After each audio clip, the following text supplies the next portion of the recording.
I was really thankful to the Lord that something that I said, may be connected in some kind of way. You had a guy come forward yesterday too. Yeah, I did. Yeah.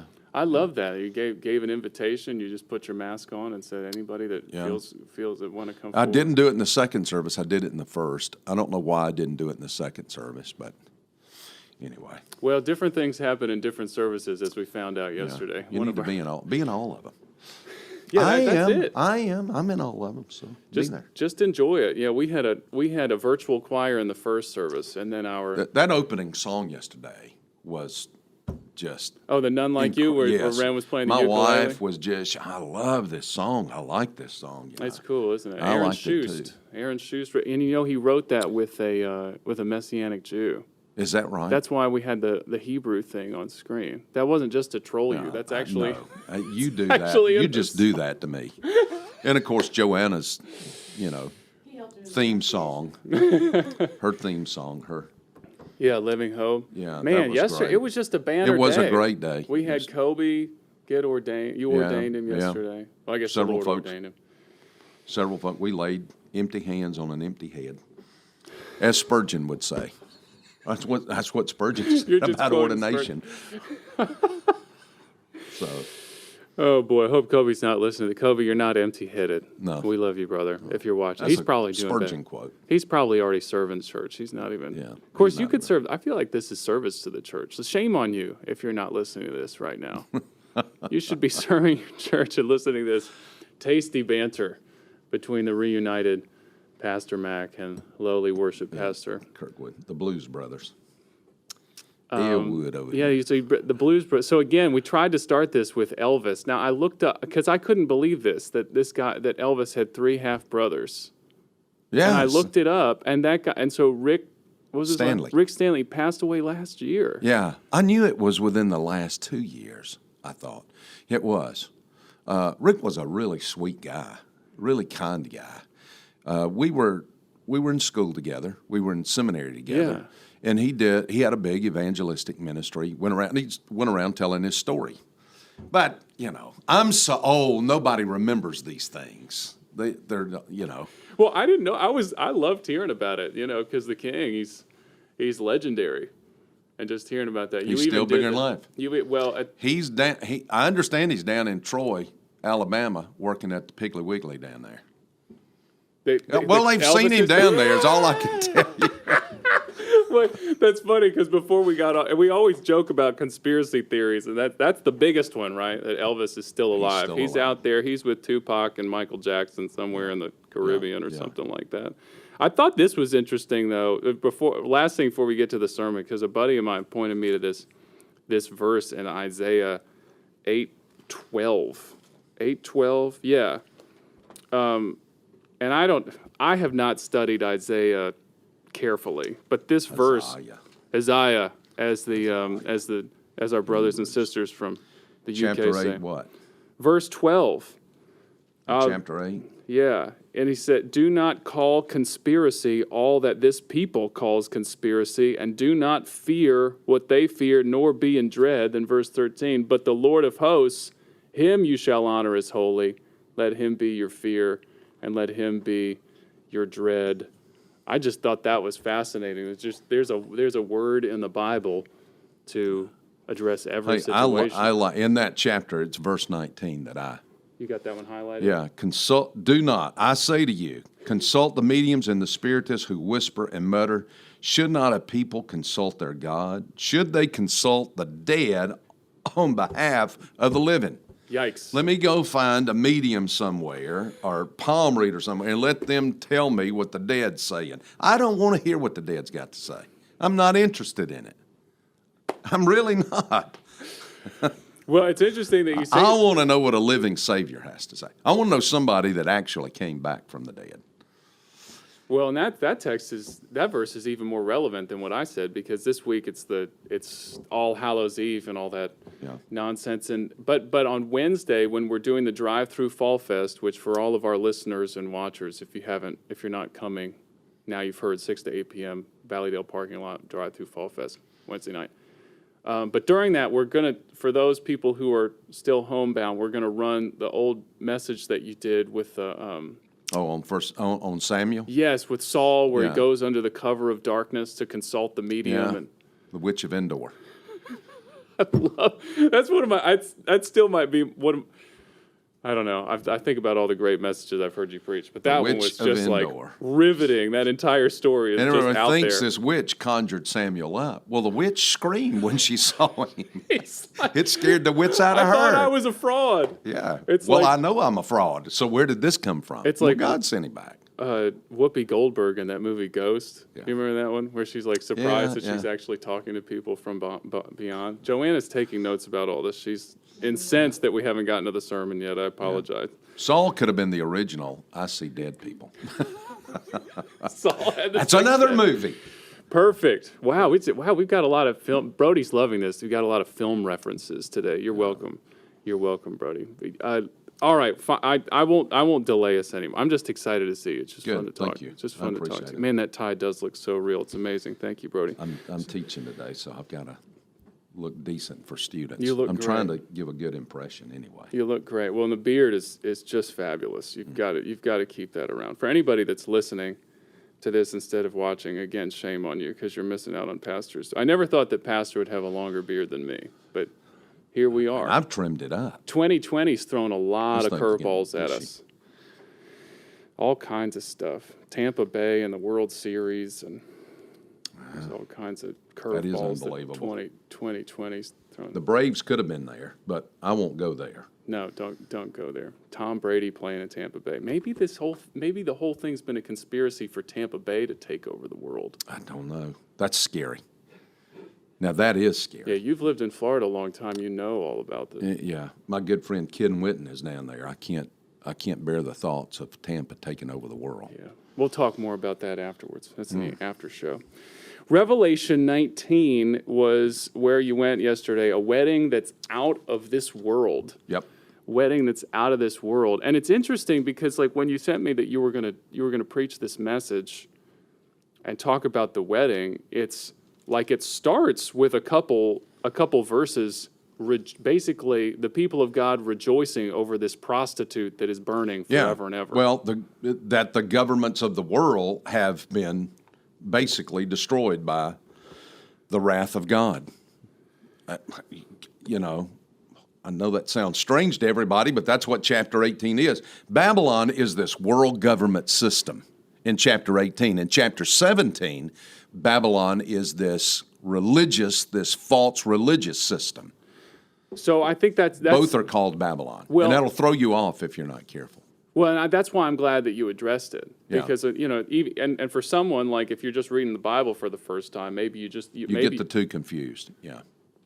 right, and so the fact that I mean that's one of the ways that we need someone to unfold the book of Revelation to us, just because like you and me talked about. These types of prophecy, like they almost always have at least two meanings, right? There's like an immediate meaning and then an eternal meaning. Yeah. Was there an immediate meaning for this I thing? think some of it is, yes. I think some of it spoke to those folks in that generation under Roman rule. Now, I don't take the historical view of the book of Revelation, which says everything happened in the past in Revelation, and it's all about the Roman Empire. No, I think what you have here is somewhat of a prophetic view, and that is it did apply to an extent to those in that day and time, but it has a fuller fulfillment. It has a greater fulfillment in the future, prophetic future. The days ahead. Yeah, the days ahead. And I think that's what he's seeing in chapter 17. He sees the fall of this false religion. It will fall apart. It will be destroyed by the wrath of God. And the government, this system of government in chapter 18, which I think points to the government of the Antichrist, is Right. going to fall under the wrath of God, and God's going to destroy it. And when that happens, at the end of that, that's what they're shouting hallelujah for. Yes, because That God has the power to do that. This is like so much more that I feel like you could cover in even 10 sermons. Like there's just so much here. I could preach through the book of Revelation. It would probably take about 8, 9, 10 months. Is there like, this might be too much, but is there like a particular commentary on this particular book that you would commend to people? Well, I'd tell you, since I was at First Dallas for 7 years, Dr. Criswell's commentary on this is very good. It's a standard. John MacArthur used it when he wrote his commentary on. Cool. Paige Patterson has a commentary in the New American Commentary series on Revelation that is good. There are a number of others. I know I was raised this way. I see the text this way. I am premillennial, dispensational. I'll be dead one day and gone, and y'all can do something else. But that's where I am. That's honestly where I see the text and how I see the text. And so I would go to people like Ed Hindson, who is at Liberty, that I think is an expert on the book of Revelation. And there's a little commentary that he put out, and I think it's called but I'm not sure, the Holman. It is an excellent, because you have to understand the book of Revelation, you pass through and you see one thing. Right. But then you got to back up and say, what is happening on the earth during the tribulation? Yeah. What is happening to the church during the tribulation? So, John writes, and he writes up to this point, and then he backs up and he'll come back over this with what's happening in this area, and then backs up, and this is what's happening with this. So you kind of have to keep that in mind, and Ed Hindson probably does the best job of anybody I'm aware of with that, keeping all these things straight, showing you where this all kind of fits in. Wow, that is so complex. I definitely want to look this guy. Does he have a written commentary? Yeah, and I've got it in my library, but I just can't remember if the name of the series. It's in a series of commentaries. Okay. And it's the one on Revelation by Ed Hindson. Maybe we can follow up and give people a link too, because I know that, and especially our watchers of this and the Mornings with Mac, I know they're the kind of people that would love to be able to dig in even more. Because obviously you're giving I'm just taking little snippets. I'm being very topical right now, in that I'm not going through a book. You can be exegetical and be topical. Sure. I hope that my sermon yesterday was exegetical, even though it was topical. No, I think you did a great job. So, so right now, I'm not staying in one book, but I'm kind of, we get to January, I'll probably roll back in. I've been praying, Lord, what do you want me to preach come January? Not as hard as I've been praying, Pastor. I'm desperate for you to give us a schedule. Been praying very hard about this. But I will say this. Listen, you said topical. I've got a couple of topics that I wanted to ask you about in here that I think are really, really interesting. Now, one is this idea of the Bema seat. Now, I didn't know until yesterday when you were preaching that, like, the Bema seat was not only something in the heavens, but that there were, he was referring to an actual object. Yeah, and where Paul mentions this is in 1st and 2nd Corinthians. The Corinthians, in fact, now I'm going to say something, and I'm going to have to go back and be sure that I'm correct, but I'm somewhere in the back of this mind, there is this thought that I've come across somewhere that they always had a Bema seat in every city. I think there's one in Philippi as well. Oh, okay. But in the areas where they held the athletic games, like there would have been one in Athens, there would have been one in maybe Philippi. There would have been one in Corinth because the Isthmian Games were held there.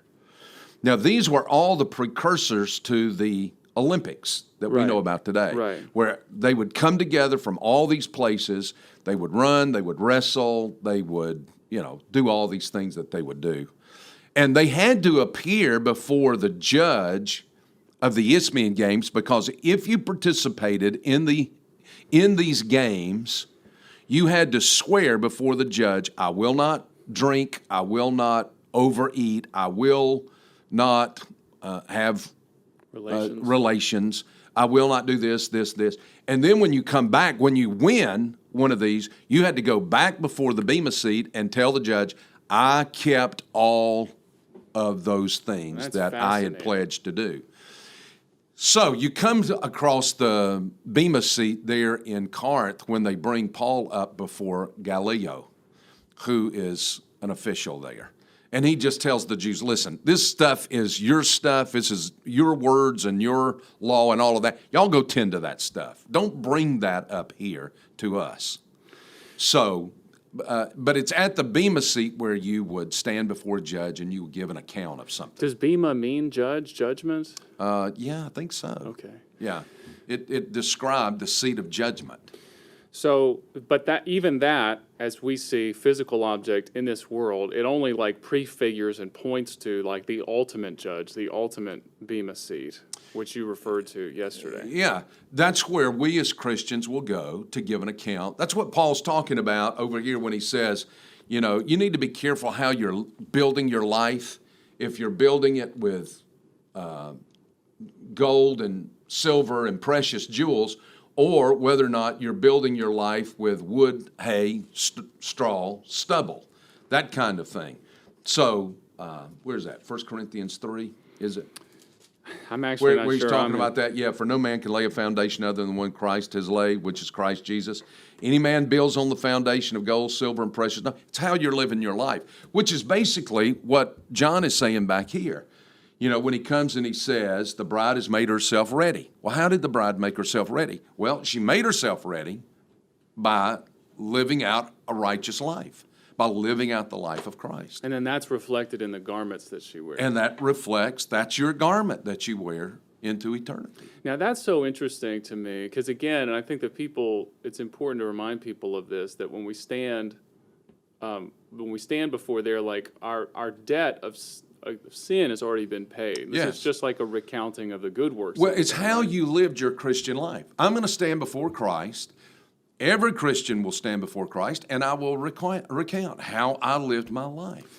And according to Well, I stayed to myself. I watched television. Listen, we had Mama's Bible on the coffee table, and we went to church. And when we went, we throw something in at Christmas and Easter. That's how I lived my Christian life. And look, that was great. We were wonderful. We were good people. We paid our taxes. I didn't beat my wife. I didn't kick the dog. And, you know, I should be in heaven now because of that. That's how I lived my Christian life. Well, you got a 25-watt Christian right there. You got one of these little deals. Well, and I was fearful of the younger people in the congregation that maybe they've only had experience with LEDs, and so to them, you know, Everything is bright white. it's that Bright light. 5,000K. Is that what it Yeah. is? Everything's that daylight kind of feel. It's so blue. Do you know that light in the Luxor in Las Vegas burns at 42 billion candle watt? That thing is so bright, they can see it from the space shuttle. Oh wow. And they use it as a landmark for planes that come out of L.A. that's flying or going that way. That's amazing. It is absolutely amazing. And it Now, doesn't- that's a bright light. It doesn't hold a candle to the light of the world, Jesus Christ. Absolutely. It dims in comparison. My wife, like this. my wife and I talk about that whole idea of like being clothed in your righteousness in heaven, and then what Christ talks about. It flips the script because the people that are great here are the least in the kingdom of heaven, and vice versa. And you think about like the people that are burning brightest when we get there. Yeah. I bet nobody's ever even heard of them. Most of them. Never heard of them. Never been on TV. Probably never been in a pulpit, you know. Absolutely. I'm going to be there, you know, flickering like an 8-watt something or other, smelling like smoke. No. Barely delivered. Well, Barely delivered doubt from that. I from the doubt that. fires of Mount Doom of Hades. I don't know why I said Mount Doom. Brody's rubbing off on me too much. Sorry about that. Have we ever even talked about Lord of the Rings? No. Okay. Let's not start Lord. now. Let's not start now. So I had wanted to ask you about that, and then I just think that's the idea, like clothed in these righteous deeds. I think that's worth reiterating, Pastor. Is that like in heaven? It's not all just like totally evened out, and we're just like everybody's the exact no. same. No. Talk a little bit Well, about that. Scripture talks about our rewards that'll be there, you know, for us. And I think some of it has to do with this. And I go back to J. Dwight Pentecost, the great teacher at Dallas Theological Seminary. And he talked about that. He said there are going to be 25-watt Christians there. There are going to be 50-watt Christians there. 100. How you lived your Christian life here will shine there, and that will be the garment you wear. So it won't be. It's not like everybody's going to be the same. That's what you call, I don't know what you call it. That's what you call communism. Everybody's going to have exactly the same. Everything's going to be exactly alike. Well, no, it's not. There's going to be a lot of difference there based on how we lived our Christian life. Well, and I think that's important. Like, I pray that people hear that from the Scriptures and that it spurs them on to good works. Because I remember, like, there was a time in my life, very hyper-Calvinist time in my Christian walk, where it's like, well, you know, we're just thankful that's over with. Eternity's... Yeah, I think we're all thankful for that. But like this idea that, well, eternity's secure, right? So what else should I do? You know, I'm already a Christian. Like, everything's fine and dandy, right? Well, anybody that says that, I think they need to back up and examine their salvation. You know, I'm not looking just to be safe. I'm thankful to God I'm safe. But I'm looking to serve. I'm looking to be like Him. That's what the goal of the Christian life is how much like Christ can I be? I want to emulate Him. I want to be like Christ as much as possible. Well, and, you know, when I stop and I say that, and I think, well, now what was Christ like? Generous. Yeah. I'm never more like Christ than when I'm being generous, giving, kind. Humble. Serving. I came not to be served, but to serve. Yeah. You know, I don't think I brought it out in the second service, but I talked about this in the serving the supper.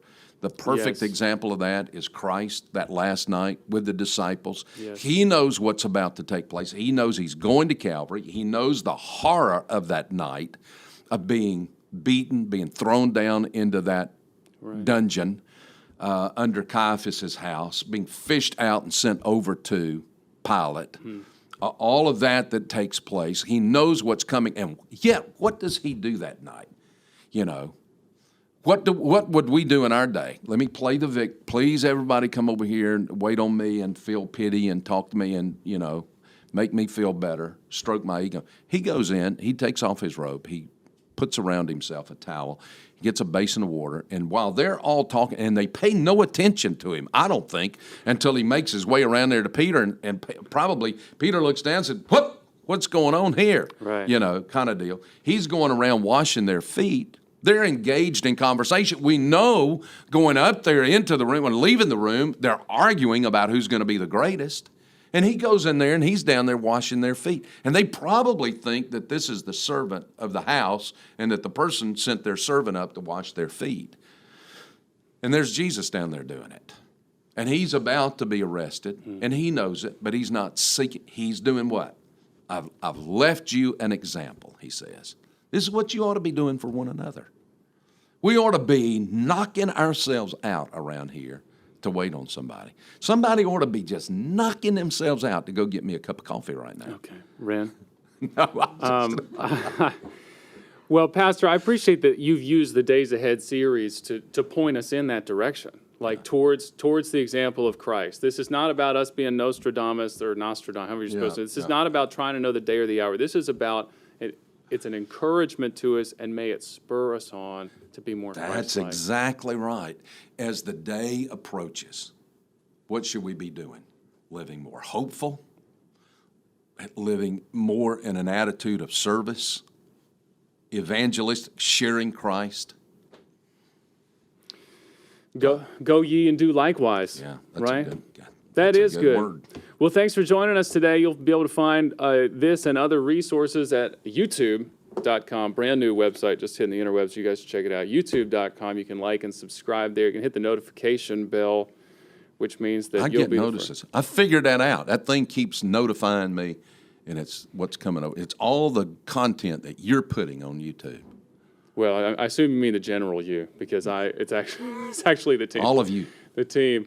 But you guys will be able to see all that. If you're worried about figuring it out, just know that if Pastor can figure it out, trust us. You can figure it out. You can figure it out. We have great faith in you. And we'll see you on Wednesday night for our drive-through Fall Fest, where you'll be getting all kinds of candy and fun fellowship. Amen. We'll see you there. And Pastor, you know exactly what you're preaching next week, right? I've got an idea since I've stated it. I think. I hope it works out. We'll see how that goes. Bye-bye, everybody.